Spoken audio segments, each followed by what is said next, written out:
ஆம் மாணவர்களே, கணக்கீட்டுக்கான அறிமுகம் என்ற பாட விளக்கத்தை இந்த வீடியோவில் நாங்கள் பார்ப்போம். கணக்கீட்டுக்கான அறிமுகம். ஆம் மாணவர்களே, கணக்கீட்டுக்கான அறிமுகம் என்ற இந்த அலகு கணக்கீடு தொடர்பான முதலாவது அலகாகும். எனவே மாணவர்களே, முதலாவது நாங்கள் கணக்கீடு என்றால் என்ன என்பதனை விளங்கிக் கொள்வோம். கணக்கீட்டிற்கான வரைவிலக்கணத்தை பாருங்கள். வணிகத்தின் மீது அக்கறை செலுத்தும் பிரிவினர்கள் தீர்மானங்களை மேற்கொள்வதற்கு பயனுள்ள தகவல்களை வழங்கும் செயன்முறையே கணக்கீடு எனப்படும். அதாவது மாணவர்களே, வணிகத்தின் மீது அக்கறை செலுத்தும் பிரிவினர்கள். வணிகத்தின் மீது அக்கறை செலுத்தும் பிரிவினர்கள் யார்? உரிமையாளர்கள், கடன் கொடுத்தோர், வாடிக்கையாளர்கள், ஊழியர்கள், அரசு, வழங்குனர்கள், முகாமையாளர்கள் போன்ற பல பிரிவினர்கள் காணப்படுகின்றார்கள் தானே. இவர்கள் ஒவ்வொருவரும் பல்வேறு தன்மையிலான தீர்மானங்களை மேற்கொள்வார்கள். அதாவது உரிமையாளர்களை எடுத்துக்கொண்டால் அவர்கள் வணிகம் போதுமான அளவு லாபத்தினை அடைந்துள்ளதா என்பதனை அறிந்து கொள்வதற்கு ஆவலாக இருப்பார்கள். அதே போன்று கடன் கொடுத்தோரை எடுத்துக்கொண்டால் அவர்கள் தான் வழங்கிய கடனை பெற்றுக்கொள்வதற்கு வணிகம் லாபம் அடைகின்றதா, வணிகத்தின் நிதி நிலைமை எவ்வாறு இருக்கின்றது என்பதனை அறிந்து கொள்வதற்கு பார்ப்பார்கள்.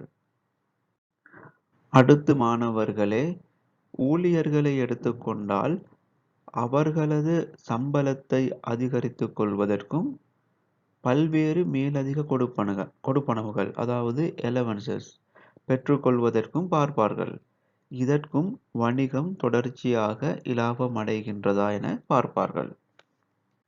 அதே போன்று அரசை எடுத்துக்கொண்டால் அவர்கள் வரி அறவிடுவதற்கு பார்ப்பார்கள்.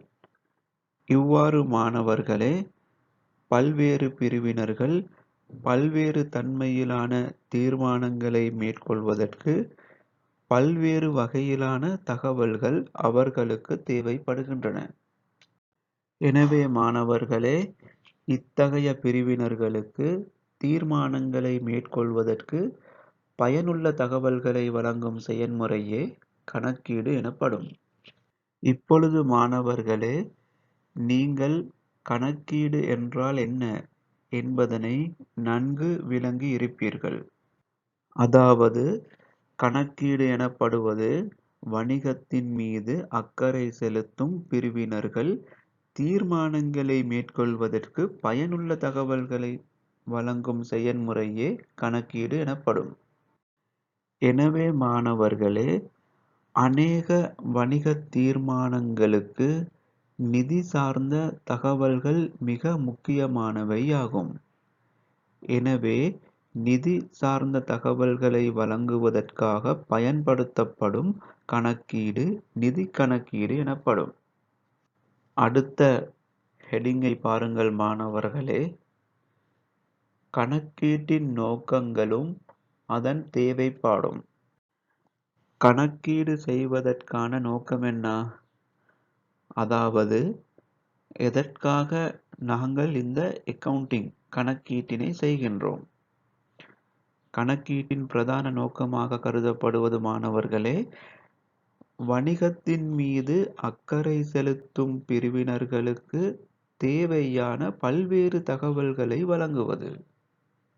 இது கணக்கீட்டின் பிரதானமான நோக்கமாக காணப்பட்டாலும் மேலும் வேறுபட்ட நோக்கங்களும் காணப்படுகின்றது. பாருங்கள் மாணவர்களே, அவை வணிகமானது போதுமான அளவு லாபத்தினை பெற்றுக் கொண்டுள்ளதா என்பதனை அறிந்து கொள்ளல். ஆம், வணிகம் போதுமான அளவு லாபமடைந்து உள்ளதா என்பதனை நாங்கள் கணக்கீட்டை செய்வதன் மூலம் அறிந்து கொள்ளலாம். அடுத்து, வணிகத்தின் நிதி நிலைமை திருப்திகரமாக காணப்படுகின்றதா என்பதை அறிந்து கொள்ளல். அடுத்து, சட்டத் தேவைப்பாடுகளை நிறைவேற்றுதல். அதாவது, வரையறுக்கப்பட்ட பொது கம்பெனிகளுக்கு சட்ட ரீதியான நிதி அறிக்கைகளை சமர்ப்பித்தல் கட்டாயமானது. எனவே, இதன் போதும் கணக்கீடு அவசியம். இறுதியாக, கொடுக்கல் வாங்கல்கள் விடுபடுதல், மாறி பதியப்படுதல் போன்றவை காரணமாக ஏற்படக்கூடிய பிரதிகூலங்களை குறைத்துக் கொள்ளலும் நிதிசார் நடவடிக்கைகளை ஒழுங்கமைத்தலும். எனவே மாணவர்களே, வணிகத்தின் மீது அக்கறை செலுத்தும் பிரிவினர்களுக்கு இந்த நோக்கங்களை நிறைவேற்றிக் கொள்வதற்கு கணக்கீட்டின் மூலம் பல்வேறுபட்ட அறிக்கைகள் வழங்கப்படும். அந்த அறிக்கைகளைத்தான் நாங்கள் நிதி அறிக்கைகள் என்போம். இந்த நிதி அறிக்கைகள் வணிகத்தின் நாளாந்தம் நடைபெறும் கொடுக்கல் வாங்கல்களை கொண்டுதான் தயாரிக்கப்படுகின்றது. எனவே மாணவர்களே, நாங்கள் இப்பொழுது வணிக கொடுக்கல் வாங்கல்கள் என்றால் என்ன என்பதனை பற்றி பார்ப்போம்.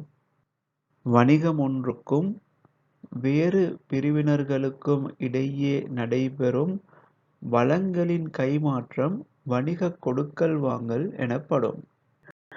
அதாவது மாணவர்களே, வணிகம் ஒன்று நாளாந்தம் தனது கருமங்களை நடாத்திச் செல்லும் போது அந்த குறித்த வணிகத்தின் வளங்கள் பல்வேறு பிரிவினர்களுடன் பரிமாற்றம் செய்யப்படும். உதாரணமாக எடுத்துக்கொண்டால், நாங்கள் உடன் காசுக்கு பொருட்களை கொள்வனவு செய்கின்றோம் என எடுத்துக்கொள்வோமே.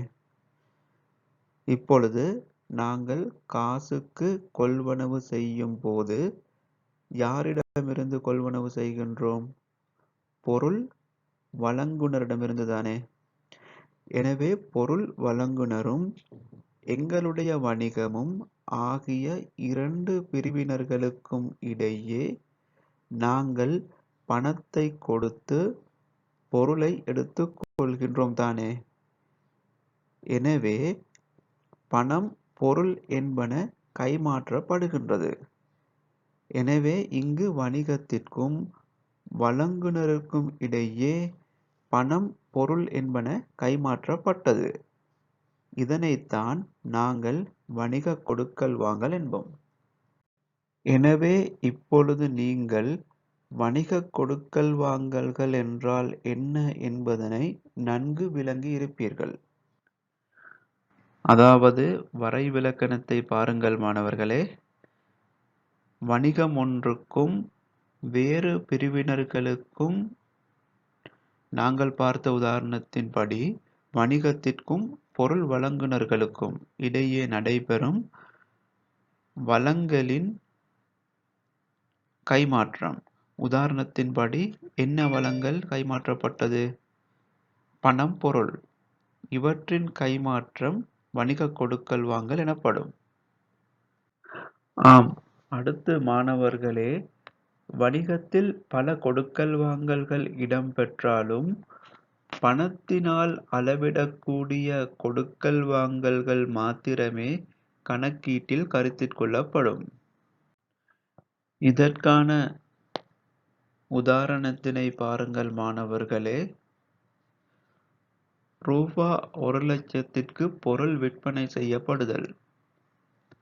மாதாந்த வாடகை கொடுப்பனவு ரூபா 50,000.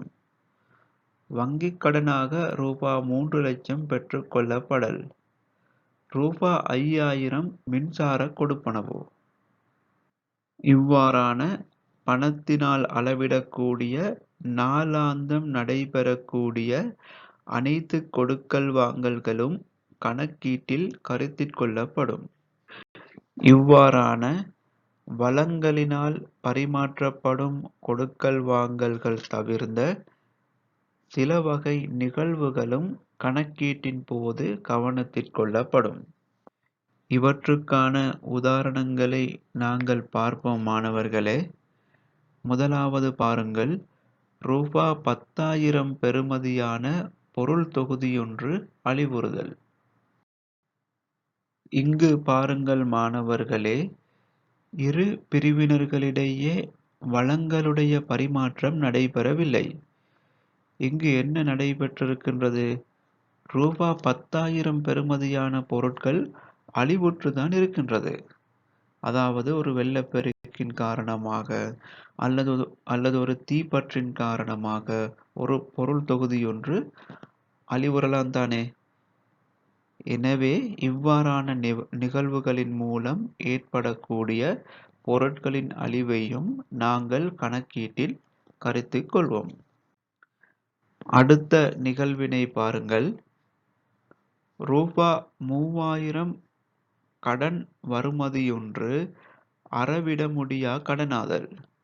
அதாவது மாணவர்களே, நாங்கள் ஏற்கனவே கடனுக்கு விற்பனை செய்திருந்தால் ஒரு தொகை பணம் எங்களுக்கு வரவேண்டி இருக்கும். எனவே அந்த பணத்தினை சில சமயம் எங்களால் பெற்றுக்கொள்ள முடியாமல் போகலாம். இதற்கு நாங்கள் அறவிட முடியா கடன் என்போம். எனவே இவ்வாறு அறவிட முடியா கடன் ஏற்படும் போதும் இந்த நிகழ்வையும் நாங்கள் கணக்கீட்டில் கருத்தில் கொள்வோம். அடுத்து, பல்வேறு கொடுக்கல் வாங்கல்களினூடாக உருவாகும் சொத்துக்கள், பொறுப்புக்கள், உரிமைகள், வருமானங்கள், செலவுகள். ஆம், அடுத்து பாருங்கள் மாணவர்களே, இந்த கொடுக்கல் வாங்கல்களின் பெறுபேறாக பின்வரும் கணக்கீட்டு கூறுகள் தோற்றம் பெறுகின்றன. அவை சொத்துக்கள், பொறுப்புக்கள், உரிமையாண்மை, வருமானங்களும் செலவுகளும். இந்த 4 கணக்கீட்டு கூறுகளையும் நீங்கள் நன்கு விளங்கிக் கொண்டால் கணக்கீட்டினை உங்களால் இலகுவாக செய்து கொள்ளக்கூடியதாக காணப்படும். ஆம், முதலாவதாக மாணவர்களே, நாங்கள் இந்த கணக்கீட்டு கூறுகளிலே சொத்துக்களை பற்றி பார்ப்போம். சொத்துக்கள் என்றால் என்ன?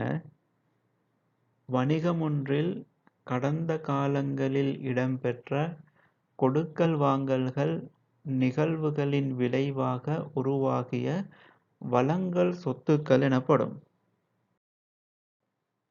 ஆம், சொத்துக்களை பற்றி இலகுவாக விளங்கிக் கொள்வதற்கு மாணவர்களே, நீங்கள் உங்களுடைய குடும்பத்திற்கு இருக்கக்கூடிய சொத்துக்களை பற்றி சற்று சிந்தித்து பாருங்கள். என்னென்ன சொத்துக்கள் உங்களிடம் காணப்படுகின்றது? உங்களுடைய வீடு, அதாவது உங்களுடைய வீடு ஒரு சொத்து. அது வாடகைக்கு பெற்று கொண்டிருந்தால் அது உங்களுடைய சொத்தா? இல்லை. உங்களுடைய பெற்றோர்களால் கட்டப்பட்டிருந்தால் அல்லது கொள்வனவு செய்யப்பட்டிருந்தால் அது உங்களுடைய சொத்து. வேறு என்ன சொத்துக்கள் உங்களுடைய குடும்பத்திற்காக காணப்படுகின்றது?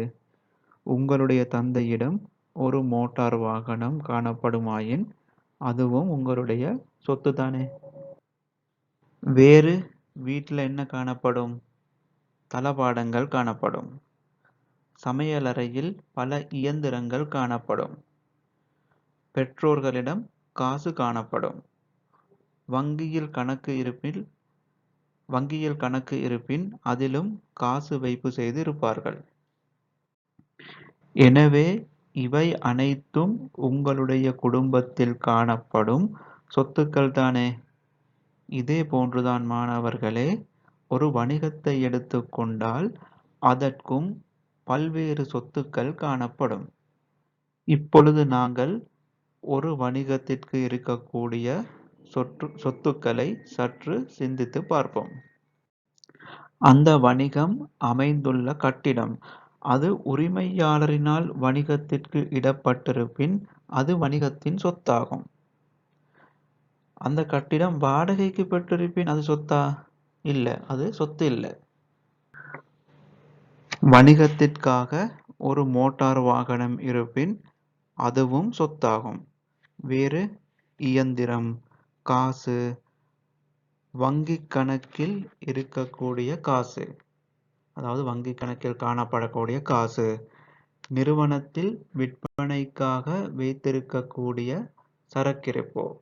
எனவே இவைதான் ஒரு நிறுவனத்தில் காணப்படக்கூடிய சொத்துக்கள் ஆகும்.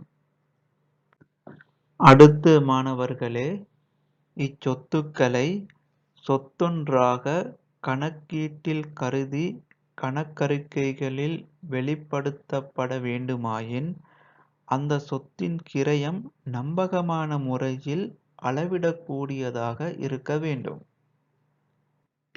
அடுத்து அந்த சொத்துக்களினூடாக வணிகத்திற்கு எதிர்கால பொருளாதார நன்மைகள் கிடைக்கப்பெறுதல் வேண்டும். அதாவது மாணவர்களே, உதாரணமாக எடுத்துக்கொண்டால், இயந்திரத்தினை ஒரு சொத்தொன்றாக ஏன் நாங்கள் கருதுகின்றோம் என்றால், அந்த இயந்திரத்தின் மூலம் பொருள்களை உற்பத்தி செய்து விற்பனை செய்வதன் மூலம் வணிகத்திற்கு எதிர்காலத்தில் காசு உட்பாய்ச்சல் நிகழும். அதேபோல் சரக்கிருப்பினை பாருங்கள், அதனை விற்பனை செய்வதன் மூலம் எதிர்காலத்தில் லாபம் கிடைக்கின்றது. எனவே இவ்வாறு எதிர்காலத்தில் பொருளாதார நன்மை ஒரு சொத்தின் மூலம் கிடைக்கப் பெறுதல் வேண்டும்.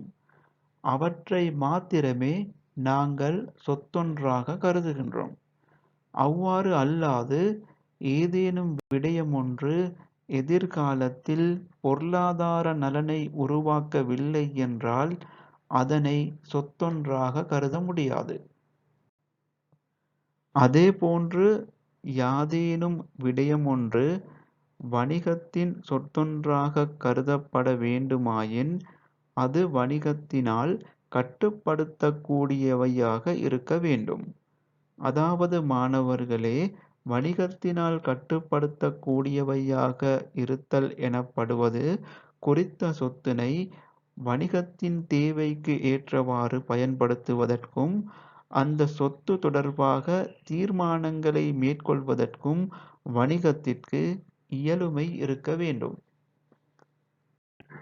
எனவே மாணவர்களே, நாங்கள் வாடகைக்கு ஒரு கட்டிடத்தை வணிக தேவைக்காக எடுத்தால் அந்த கட்டிடத்தை எமது வணிக சொத்தொன்றாக கருத முடியாது. ஏனென்றால் அதனை வணிகத்தினால் கட்டுப்படுத்த முடியாது.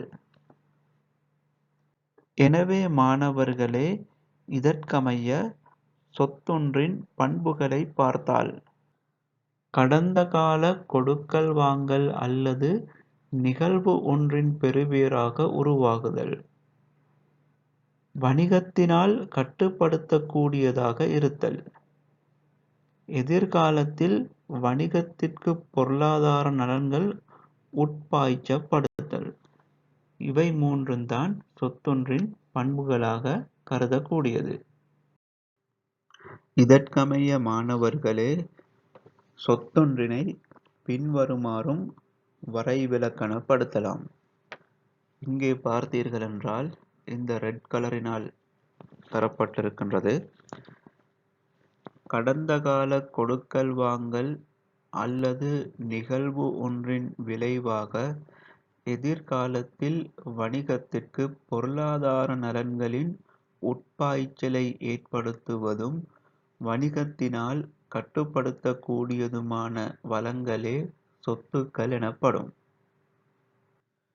எனவே மாணவர்களே, இப்பொழுது நீங்கள் சொத்துக்கள் என்றால் என்ன, அவற்றின் பண்புகள் என்ன என்பதனை நன்கு விளங்கி இருப்பீர்கள்.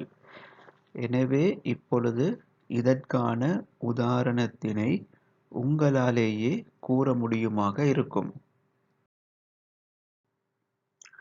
ஆம், சொத்துக்களுக்கு என்ன என்ன உதாரணங்கள் காணப்படுகின்றது?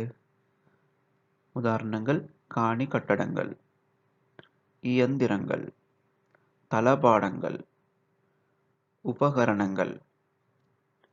சரக்கிருப்பு.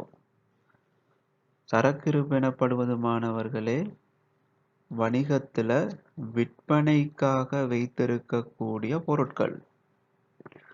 உதாரணமாக, ஓர் தைத்த ஆடைகளை கொள்வனவு செய்து விற்பனை செய்யும் வணிகத்தை எடுத்துக்கொண்டால், அதில் இருக்கக்கூடிய விற்பனைக்காக வைத்திருக்கக்கூடிய ஆடைகள் தான் சரக்கிருப்பு.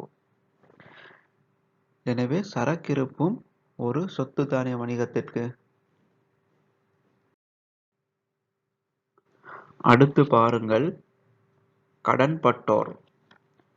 கடன்பட்டோர் எனப்படுவது மாணவர்களே, நாங்கள் எங்களுடைய சரக்கிருப்பினை சிலவேளை கடனுக்கு விற்பனை செய்வோம். குறித்த நபர் எதிர்காலத்தில் எங்களுக்கு காசினை தர வேண்டி இருப்பார். அதாவது எங்களிடமிருந்து சரக்கிருப்பினை வாங்கிய அல்லது கொள்வனவு செய்த நபர், கடனுக்கு கொள்வனவு செய்த நபர் எதிர்காலத்திலே எங்களுக்கு காசை தர வேண்டி இருப்பார். எனவே இவர்தான் கடன்பட்டோர்.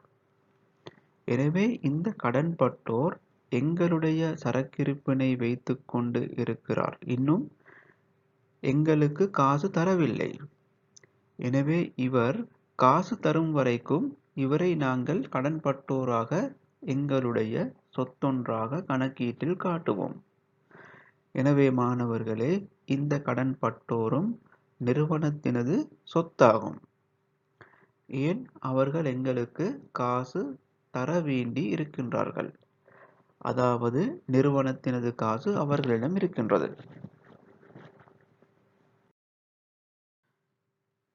அடுத்த உதாரணம் என்ன மாணவர்களே? பெற வேண்டிய வருமானங்கள். பெற வேண்டிய வருமானங்கள் ஏன் சொத்தொன்றாக காணப்படுகின்றது? உதாரணமாக எடுத்துக்கொள்வோமே, எங்களுடைய வணிகம் அமைந்திருக்கக்கூடிய வணிகத்தின் கட்டிடத்தில் ஒரு பகுதியை வாடகைக்காக நாங்கள் வழங்கினால், எங்களுடைய வணிகத்திற்கு மாதாந்தம் வாடகை வருமானமாக ஒரு தொகை பணம் கிடைக்கும். இப்பொழுது 3 மாதங்களாக அவர்கள் எங்களுக்கு வாடகை தரவில்லை என எடுத்துக்கொள்வோமே. இது பெற வேண்டிய வருமானமாக கணக்கீட்டில் கருத்தில் கொள்ள வேண்டும். எங்களுடைய காசு என்ற சொத்து பிறிதொரு நபரிடம் இருக்கின்றது. எனவே அது எங்களுடைய சொத்து தானே. அது கிடைக்கும் வரைக்கும் பெற வேண்டிய வருமானமாக சொத்தில் காணப்படும். அடுத்த உதாரணம், வங்கி மீதிகள். வங்கி மீதிகள் எனப்படுவது வணிகத்தினது வங்கி நடைமுறை கணக்கில் இருக்கக்கூடிய காசு மீதி. இதை பற்றி விரிவாக நீங்கள் அடுத்து வரும் பாடங்களில் படிப்பீர்கள். இப்பொழுது நீங்கள் இது வங்கி கணக்கில் காணக்கூடிய காசு மீதி என விளங்கிக் கொள்ளுங்கள். எனவே வங்கி கணக்கில் இருக்கக்கூடிய மீதி எங்களுடைய காசு தானே. எனவே அது என்ன? வணிகத்தினது சொத்து. அடுத்து காசு மீதிகள். அதாவது காசு மீதிகளும் வணிகத்தில் இருக்கக்கூடிய காசு மீதிகளும் வணிகத்தின் ஒரு சொத்து. ஆம் மாணவர்களே, நாங்கள் சொத்துக்கள் என்றால் என்ன என விளங்கிக் கொண்டோம். இப்பொழுது இந்த சொத்துக்களை 2 வகைப்படுத்தலாம். ஒன்று நடைமுறை சொத்துக்கள், 2 நடைமுறை அல்லா சொத்துக்கள். அடுத்து நாங்கள் இவை இரண்டையும் பற்றி சற்று விரிவாக பார்ப்போம். முதலாவது நடைமுறை சொத்துக்கள் பற்றி பார்ப்போம். நடைமுறை சொத்துக்கள் பொதுவாக வணிக கருமங்களின் போது 12 மாதங்களை கொண்ட குறுகிய காலத்தினுள் பயன்படுத்துவதற்கு அல்லது மீள விற்பனை செய்வதற்கு அல்லது பணமாக மாற்றிக்கொள்வதற்கு எதிர்பார்க்கப்படும் சொத்துக்களே நடைமுறை சொத்துக்களாகும். அதாவது மாணவர்களே, பொதுவாக 12 மாதங்கள். 12 மாதங்கள் என்றால் 1 வருடம். 12 மாதங்களை கொண்ட குறுகிய காலத்துல ஒன்று அந்த சொத்தை நாங்க பயன்படுத்தி விடுவோம், அல்லது குறித்த சொத்தை விற்பனை செய்து விடுவோம், அல்லது பணமாக மாற்றி விடுவோம். அதாவது 12 மாதங்களுக்குள்ள நாங்க இதுகளை செய்து விடுவோம். குறுகிய காலத்துல அந்த சொத்தை பயன்படுத்தி விடுவோம் எனப்படுவது மாணவர்களே, காசினை எடுத்துக்கொள்ளுங்கள். அதனை நாங்கள் ஒரு குறுகிய காலத்துல பாவித்து விடுவோம். 1 வருடத்திற்கு மேல் ஒரே பணத்தினை வைத்துக் கொண்டிருப்போமா? இல்லை. இன்று விற்பனை செய்து பெற்ற காசினை நாளை கொள்வனவிற்கு அல்லது வேறு செலவுகளுக்கு பாவித்து விடுவோம். எனவே காசினை நாங்கள் நடைமுறை சொத்தாக கருதுவோம். இதே போன்று குறுகிய காலத்துல வேறு என்ன சொத்துக்களை பயன்படுத்துவோம்? வங்கி மீதி. எனவே இந்த வங்கி மீதி, காசு, இவை நடைமுறை சொத்துக்கள். அடுத்து பாருங்கள், 12 மாதங்களை கொண்ட குறுகிய காலத்துல ஒன்று அந்த சொத்தை நாங்கள் பயன்படுத்தி விடுவோம், அல்லது குறித்த சொத்தை விற்பனை செய்து விடுவோம். எனவே எந்த சொத்தை நாங்கள் குறுகிய காலத்துல விற்பனை செய்து விடுவோம்? சரக்கிருப்பைத்தான் விற்பனை செய்து விடுவோம். எனவே சரக்கிருப்பு ஒரு குறுகிய காலத்துக்குத்தான் நிறுவனத்தில் இருக்கும். அடுத்து நாங்கள் அதனை விற்பனை செய்து விடுவோம். எனவே சரக்கிருப்பும் ஒரு நடைமுறை சொத்தாகும். அடுத்து வரைவிலக்கணத்தை பாருங்கள். ஒன்று பயன்படுத்தி விடுவோம், அல்லது குறித்த சொத்தை விற்பனை செய்து விடுவோம், அல்லது பணமாக மாற்றி விடுவோம். என்னென்ன சொத்துக்களை நாங்கள் 1 வருட காலத்துக்குள் பணமாக மாற்றி விடுவோம்? கடன்பட்டோரை பாருங்க. அவங்க எங்களிடம் கடனுக்கு கொள்வனவு செய்து இருப்பார்கள். இவர்களிடம் எங்களுடைய காசினை எடுக்காது 1 வருடத்திற்கு மேல் இவர்களை வைத்துக் கொண்டிருப்போமா? இல்லை. ஓரிரு மாதங்கள்ல எப்படியாவது நாங்கள் காசினை பெற்று விடுவோம். இப்பொழுது நாங்க கடன்பட்டோர் என்ற சொத்தினை பணமாக 1 வருடத்துக்குள் மாற்றிவிட்டோம். எனவே இந்த கடன்பட்டோரும் ஓர் நடைமுறை சொத்து. இதே போன்று நாங்கள் பார்த்த சொத்துக்களில் வேறு எந்த சொத்தினை நாங்கள் குறுகிய காலத்தினுள் பணமாக மாற்றி விடுவோம்? பெற வேண்டிய வருமானங்கள். அதனையும் ஓரிரு மாதங்களில் நாங்கள் பணமாக மாற்றி விடுவோம். எனவே பெற வேண்டிய வருமானங்களும் ஒரு நடைமுறை சொத்து. இப்பொழுது மாணவர்களே, நடைமுறை சொத்திற்கான உதாரணத்தினை உங்களாலேயே யோசித்து கூற முடியுமாக இருக்கும். எனவே உதாரணமாக பாருங்கள் மாணவர்களே. சரக்கிருப்போ, கடன்பட்டோர், பெற வேண்டிய வருமானங்கள், வங்கி மீதிகள், காசு மீதிகள். அடுத்து மாணவர்களே என்ன? இரண்டாவது, நடைமுறை அல்லா சொத்துக்கள். வணிகமொன்றின் நடைமுறை சொத்துக்கள் என கருத முடியாத ஏனைய அனைத்து சொத்துக்களும் நடைமுறை அல்லா சொத்துக்கள் என கருதப்படும். இவை வணிகத்தினது நீண்ட கால பயன்பாட்டிற்குரிய சொத்துக்களாகும்.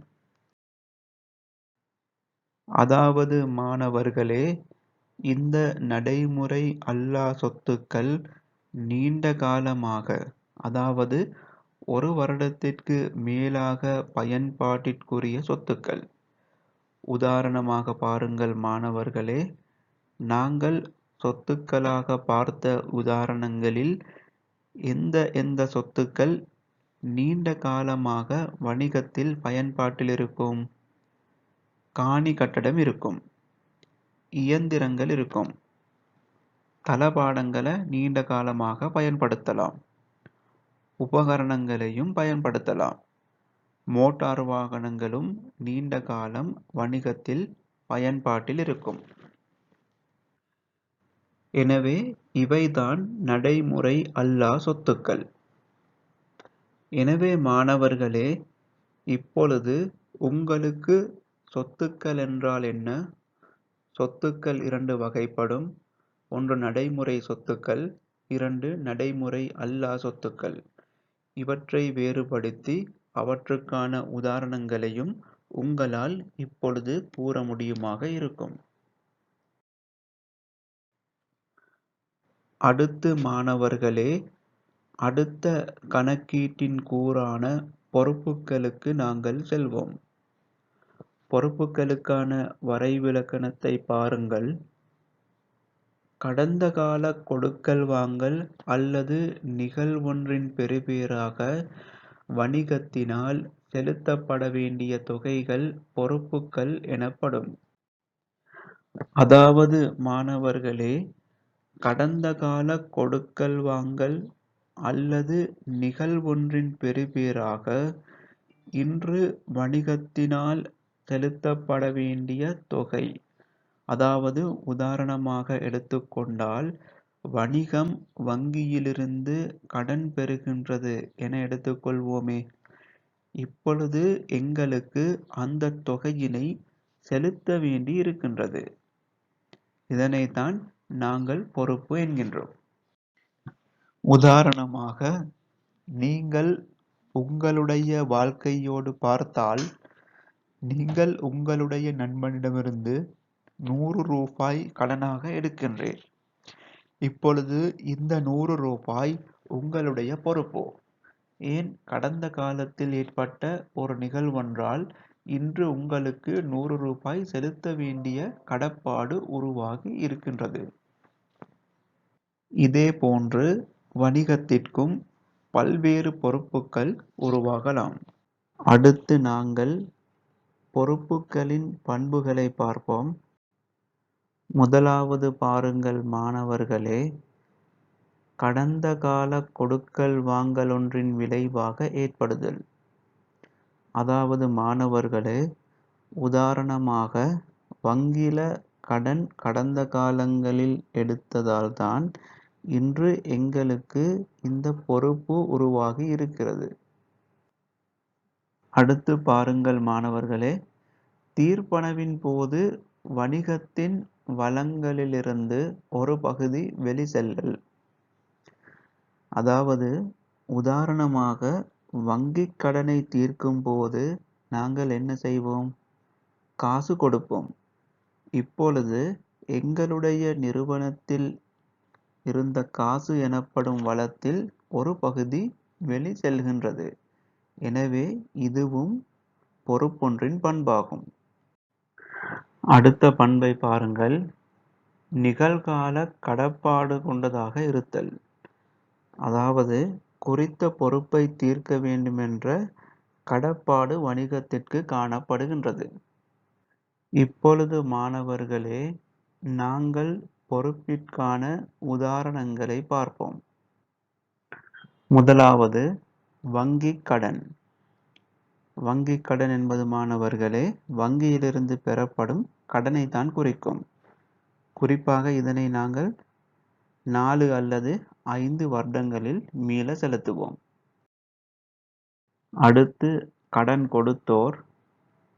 கடன் கொடுத்தோர் மாணவர்களே, நிறுவனங்கள் சிலவேளை சரக்கிருப்பினை, அதாவது மீள விற்பனை நோக்கத்திற்காக கொள்வனவு செய்யும் பொருட்களை கடனுக்கு கொள்வனவு செய்யலாம் தானே. எனவே இவ்வாறு சரக்கிருப்பினை கடனுக்கு கொள்வனவு செய்யும் போது உருவாகும் நபர்தான் இந்த கடன் கொடுத்தோர். அதாவது மாணவர்களே, நாங்கள் சரக்கிருப்பினை கடனுக்கு யாரிடமிருந்து கொள்வனவு செய்வோம்? வழங்குனர்களிடமிருந்து. இந்த வழங்குனர்கள் எங்களுக்கு கடனுக்கு பொருட்களை தரும்போது அவர்களுக்கு நாங்கள் எங்களுடைய வணிகத்திலிருந்து காசு கொடுக்க வேண்டி ஏற்படும். எனவே இவர்களுக்கு காசு கொடுக்கும் வரை நாங்கள் கணக்கீட்டில் இவர்களை பொறுப்பாக கடன் கொடுத்தோராக காட்டுவோம். அடுத்து அட்டுறு மின்சார கட்டணம். அட்டுறு மின்சார கட்டணம் என்பது மாணவர்களே செலுத்த வேண்டிய மின்சார கட்டணம். அதாவது அட்டுறு மின்சார கட்டணம் எனப்படுவது மாணவர்களே நிலுவையாக உள்ள மின்சார கட்டணம். அதாவது 2 அல்லது 3 மாதங்களது மின்சார கட்டணம் இன்னும் செலுத்தவில்லை என வைத்துக் கொள்வோமே. இப்பொழுது இந்த செலவினத்தை செலுத்தாதிருக்கலாமா? இல்லை, கட்டாயம் செலுத்த வேண்டும். எனவே இது ஒரு பொறுப்பு.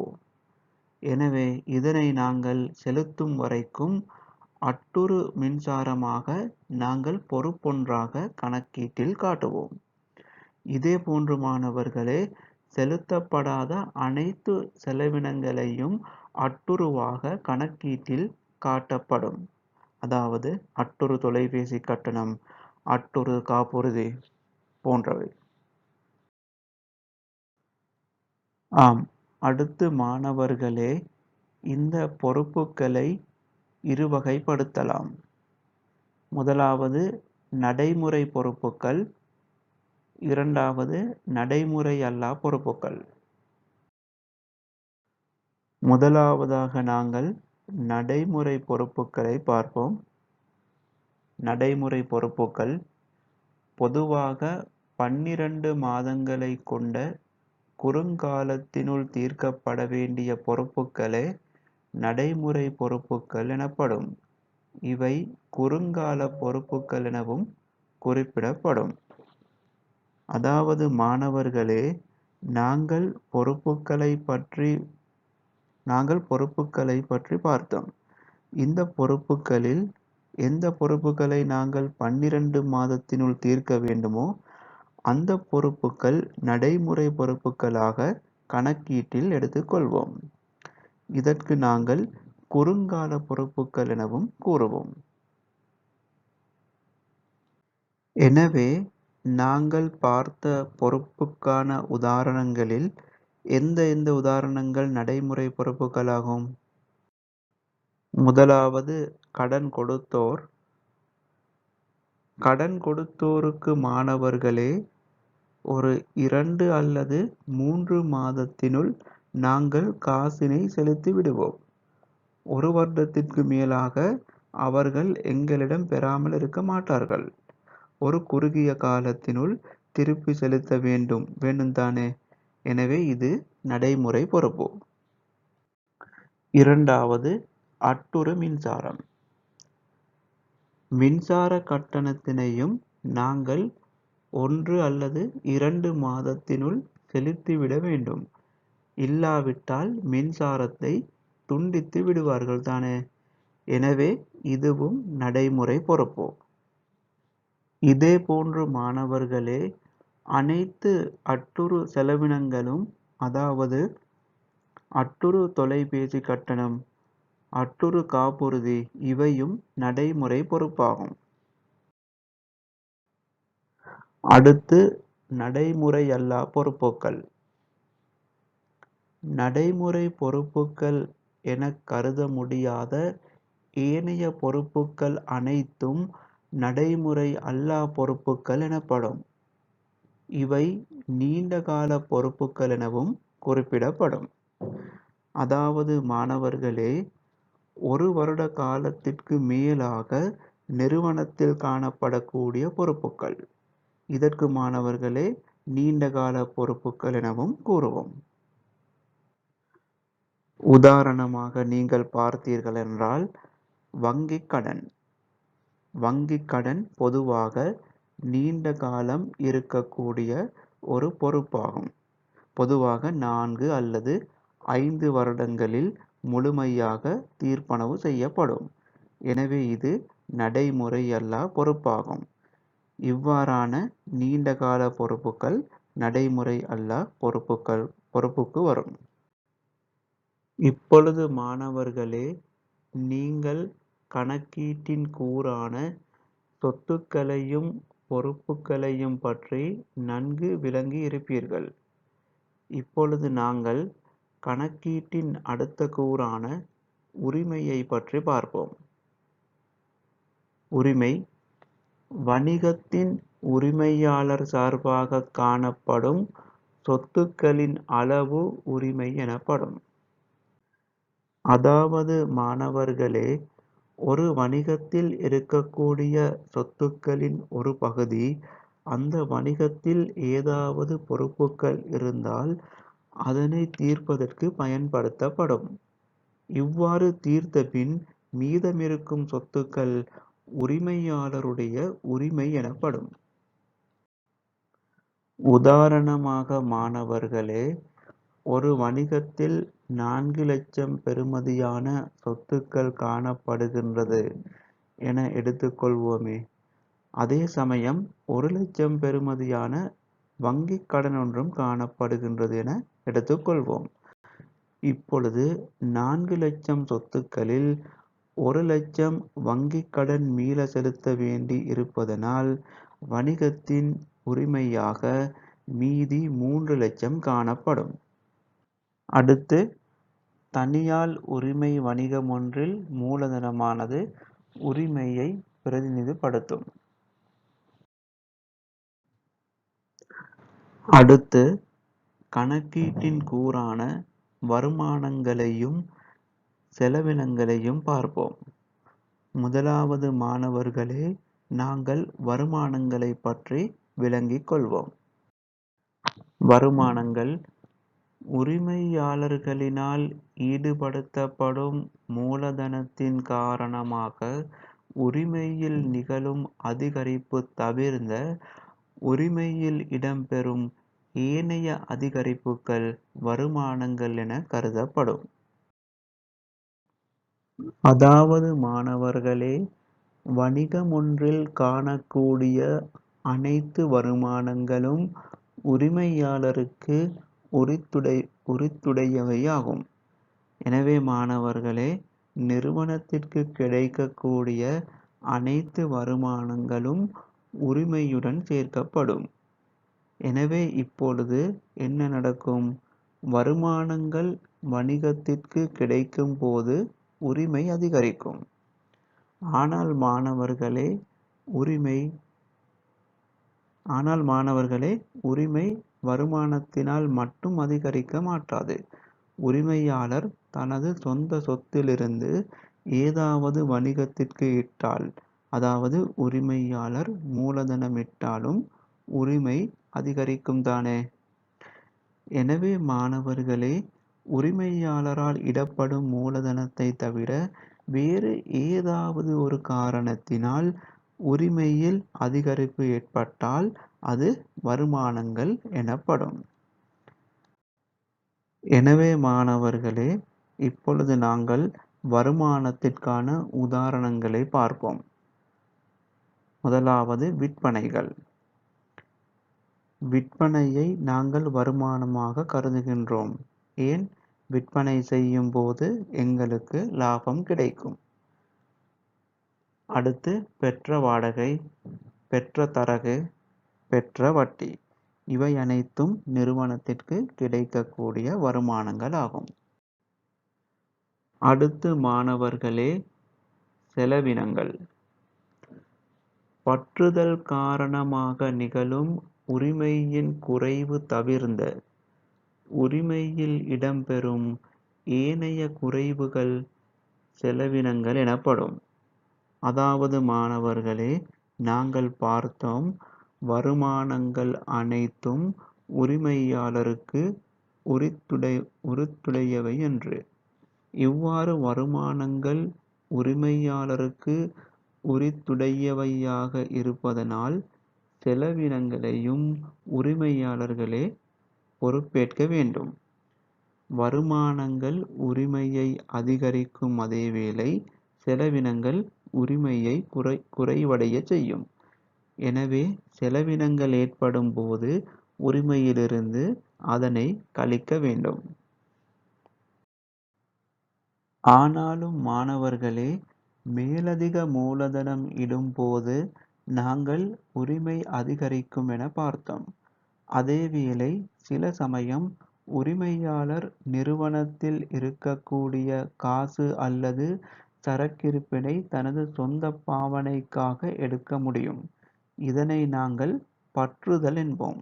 எனவே பற்றுதல் நடைபெற்றாலும் உரிமையாளரின் உரிமை குறைவடையும். எனவேதான் மாணவர்களே, பற்றுதல் காரணமாக நிகழும் உரிமையின் குறைவு தவிர்ந்த உரிமையில் இடம்பெறும் ஏனைய குறைவுகள் செலவினங்கள் எனப்படும். எனவே செலவினங்களுக்கான உதாரணத்தை பாருங்கள் மாணவர்களே.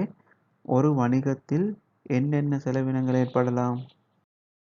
உதாரணம், சம்பளமும் கூலியும், காப்புறுதி கட்டணம், விற்ற பொருள்களுக்கான கிரயங்கள்.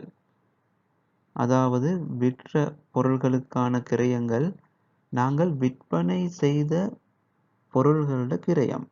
அதாவது அந்த விற்பனை செய்த பொருளை கொள்வனவு செய்து நிறுவனத்திற்கு கொண்டு வரும் வரைக்கும் ஏற்பட்ட கிரயம். அடுத்து வட்டி செலவினம், விளம்பர கட்டணம் போன்றவை ஒரு நிறுவனத்தில் ஏற்படக்கூடிய செலவினங்கள் ஆகும். ஆம், அடுத்து இந்த வருமானங்களுக்கும் செலவினங்களுக்கும் இடையே காணப்படும் வேறுபாடு லாபம் அல்லது நட்டம் ஆகும். அதாவது வருமானத்திலிருந்து செலவினத்தை கழித்தால் வருமானம் அதிகமாக இருந்தால் அது இலாபம், செலவினம் அதிகமாக இருந்தால் அது நட்டம். எனவே இங்கு லாபம் ஏற்பட்டால் மாணவர்களே அது உரிமையாளருக்கு உரித்துடையவையாக இருக்கும். அதேவேளை நட்டம் ஏற்பட்டால் அதனை உரிமையாளரே பொறுப்பேற்க வேண்டும். எனவே லாபம் அல்லது நட்டத்தினை நாங்கள் உரிமையுடன் செம்மையாக்குவதால் உரிமை, பொறுப்பு மற்றும் சொத்து மாத்திரம் மிஞ்சும். எனவே இந்த உரிமை, சொத்து, பொறுப்பிற்கு உள்ள தொடர்பினை காட்டுவதற்காக பயன்படுத்தப்படும் சமன்பாடுதான் கணக்கீட்டு சமன்பாடு மாணவர்களே. எனவே இந்த கணக்கீட்டு சமன்பாட்டினை நீங்கள் விளக்கமாக அடுத்த அலகில் பார்ப்பீர்கள்.